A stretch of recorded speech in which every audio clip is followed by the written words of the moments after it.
God damn it.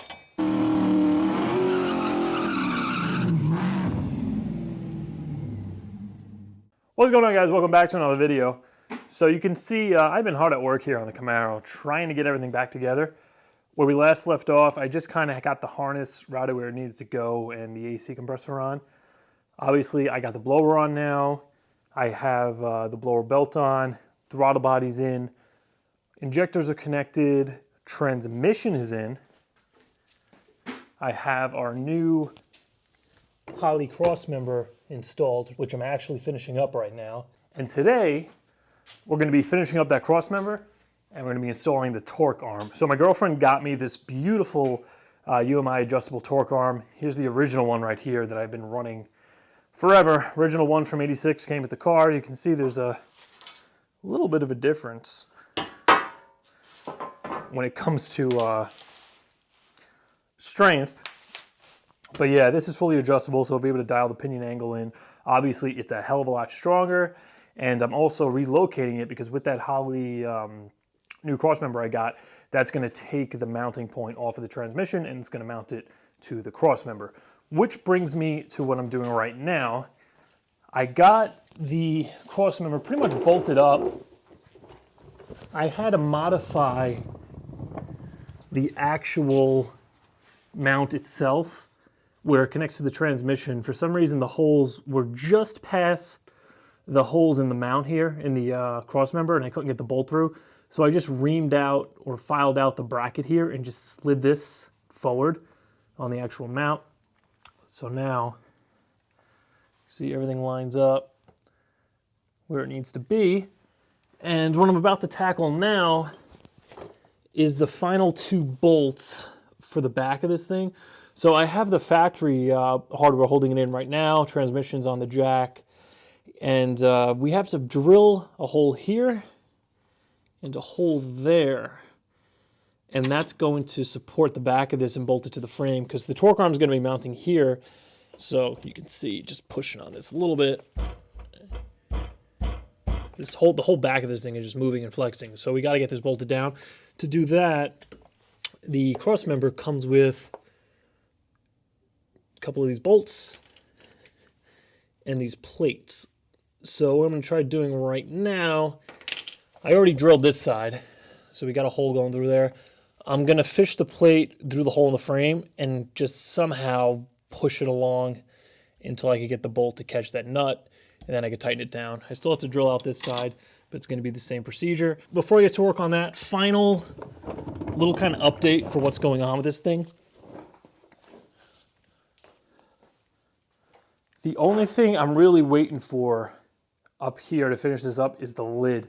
So I ended up taking the cooler brick out and I sent it out to get reinforced because apparently once you start running higher amounts of boost, the sides of the tank can potentially collapse. And I'm not too concerned about that. It's mostly if the thing starts to leak, if that happens. Now, obviously, there's water going through that, so if that was to collapse or rupture or crack or anything, it essentially could be like spraying a garden hose down your throttle body. So just to have peace of mind, I sent that out. That's getting welded reinforced. I also bought a lid spacer. It's like a 1/2-inch spacer that's going to kind of bring the lid up enough, and it's supposed to increase horsepower when you're dealing with these kinds of mods, ported heads. You're flowing a lot more air than a stock LSA. It kind of lifts the lid up and does some kind of magic with the velocity inside. It supposedly gives you a little extra power. Not only that, it's like a Delrin or like a plastic, so it's going to insulate the lid from the blower itself. So hopefully maybe that'll help with cooling. I'm waiting on that to come back. I'm waiting on the brick to come back, and then that'll be pretty much it. I just have to do something with the intake. And as far as that goes, I did pick up a bigger filter, so I went to like a 9-inch filter. I'm going to probably just elbow it down and have the filter just go straight down. I'll get rid of this little extension here. And lastly, I had to get a different blower belt because when I went to put the one that was on there on, it was way too loose. Like at full tension, I couldn't get the damn thing tight. And then I realized I'm not running the spacers anymore. You see up here, which you can see, that's like a good 1/2-inch spacer. and that made all the difference where there was just too much slack in the belt, so I had to go and order a shorter one. That's all good to go. The tension is set. I'm gonna readjust it one more time after running it. But for the most part, everything is good up here. The only other thing I really did was run the poly wiring, the main power wire. I kind of cleaned it up a bit and I crimped on some terminal ends. I ordered a couple of battery posts from Summit, so these will clip directly onto the battery. And I'm hoping that's the last order I got to place, because these last few weeks, man, $100, $200, $300 just random Summit Racing orders, all the little kind of odds and ends to finish this up. Oil, transmission fluid.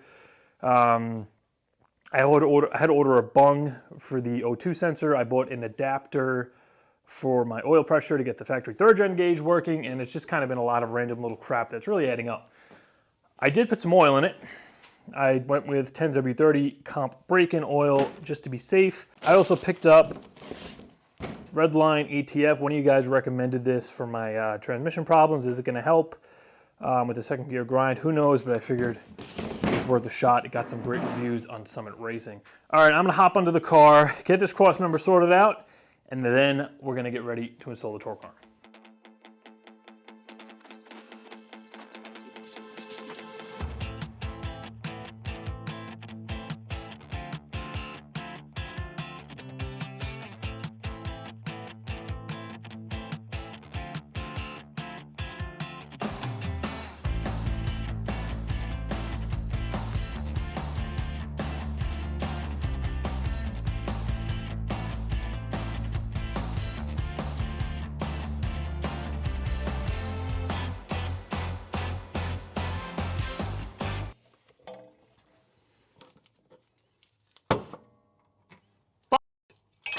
God damn it.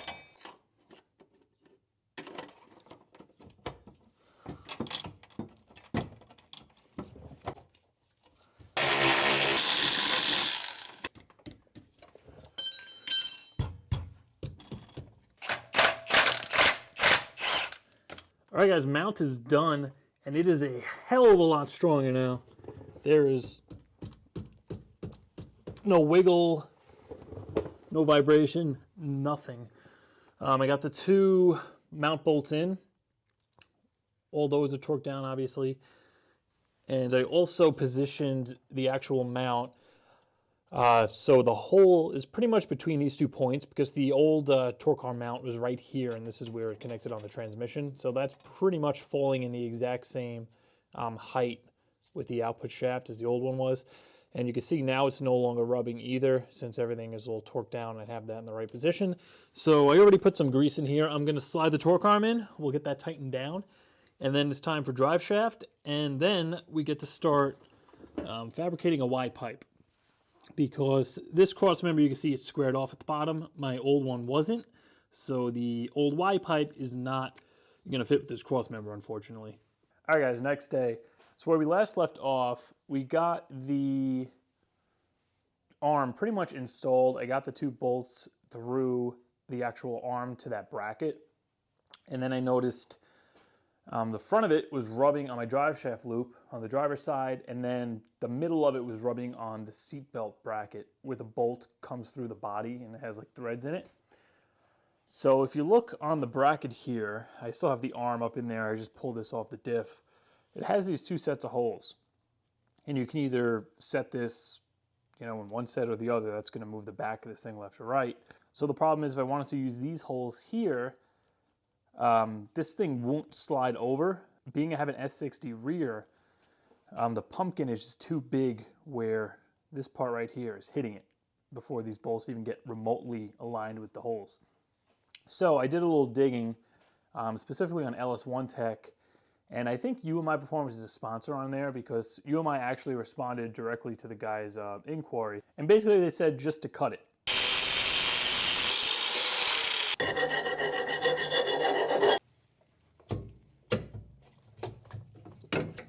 Beautiful.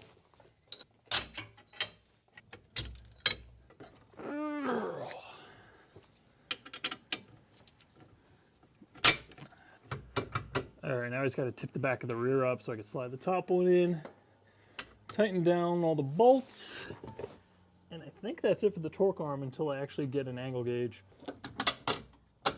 Everything is fitting great. The spot I was running into a problem before was over here, where the top of the bar was hitting this screw. And then right over here, it was rubbing pretty bad on the drive shaft loop. I could pretty much get a whole finger in there. I also jacked the axle up all the way before I tightened all that stuff down, just to make sure everything is in the perfect resting position.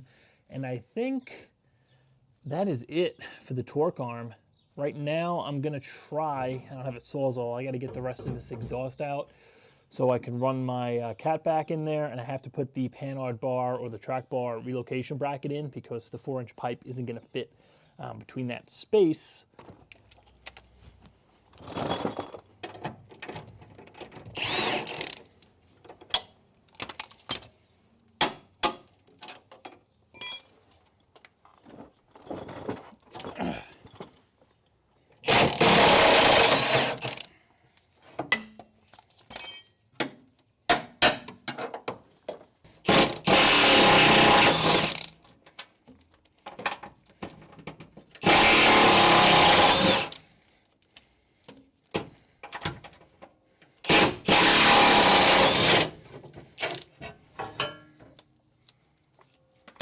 I don't think those have ever been removed.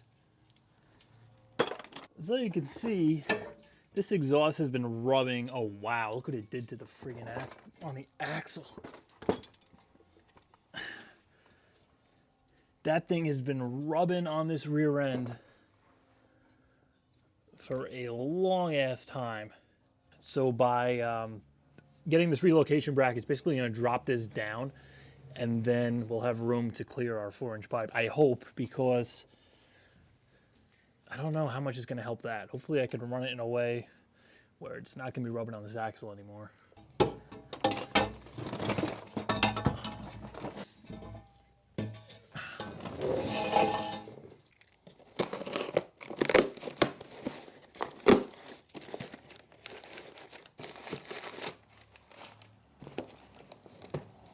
So this is just gonna go over that mount, drop it down, and then our Panhard bar will go down here. All right guys, so upon further inspection, it appears I bought the wrong shit. This I got just relocates the Panhard bar, or it drops it down on the passenger side, on the driver's side, where it mounts to the axle. So you can see that just goes on there and drops down where it would normally pass through here. I need the whole track bar relocation kit with the brackets for the other side. So I just ordered that. It was 150 bucks. All right, so being I can't do anything with the track bar right now until that relocation kit comes in, I'll just give you guys a run through of the new exhaust. Now, I made a video on this when I received it after ordering it months ago, sometime last year. So anybody who hasn't seen this before, I'll just run through it quick. This is a Mufflex 4-inch catback. Now this is all 4-inch piping going through a 4-inch straight through MagnaFlow to a single turn down. Looking at the old stuff, this had to have been a restriction. This is all 3-inch here, straight out the back. And remember, I have a 3-inch Y pipe. So coming off of each header, we have 2 3-inch pipes. It goes into this giant merge, which is actually a 4-inch, and then it gets stepped down to a 3 through my old exhaust. Now, when I did the blower, I didn't do anything to the exhaust. The only thing I did was, I think I switched the Y pipe to a 3-inch because it was like a 2.5 from Hawks before, or at least it stepped down to 2.5 in some spots. Then it merged to the single 3 to this same thing that was here. Only difference, I went from an SLP to a Dynamax to kind of quiet it down a little bit. But basically, the exhaust was the same from when I swapped the thing 5-6 years ago. And having those 2 3-inch pipes going to a single 3, I think we're going to pick up quite a bit of horsepower going to this system.